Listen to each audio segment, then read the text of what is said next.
So how long should your resume be? Does it really have to be 1 page? Could it be 2 pages? Could it even be longer than that? This is a really age-old question among resume writers. It's just always there. Everyone wants to know.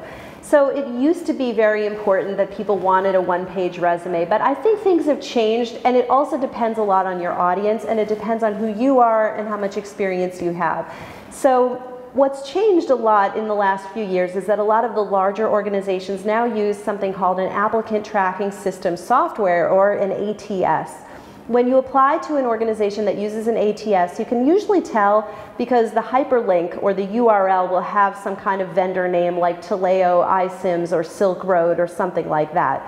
You can then see you're going to be going through an applicant tracking software. What happens after that is that your resume goes into a database, and if the recruiter is really busy that day, they might not actually read every resume that's even submitted. Instead, they might do a search for specific keywords and phrases that come from the job description. They're typically repeated phrases or technical terms or proper nouns, things like that, for maybe language skills or computer skills. So what's actually more important than the length in that situation is to make sure you're using the words and phrases from the job description so that the resume will come up on the top of the pile when the recruiter looks for those words in the applicant tracking system. Also, the recruiters might not actually be seeing the resume in the exact format that you submitted, so even if you've really struggled to make it 1 page, it might come out looking like 2 pages because of the applicant tracking system, so don't get too worried about it. That being said, you do want to prioritize and make sure you're not listing everything you've ever done in life.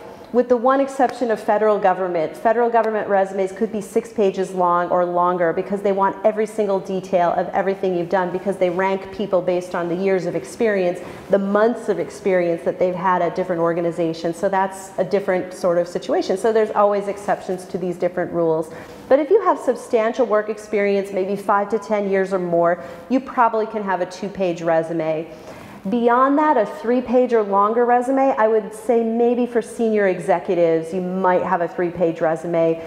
Again, it depends on your audience. If you're working in universities as a faculty member, you can have a CV that's 25 pages long. Federal government is another exception. Otherwise, probably 2 pages, maybe 3 if you're really senior level person. But there's just no absolute right or wrong answer to this. It just depends on your situation.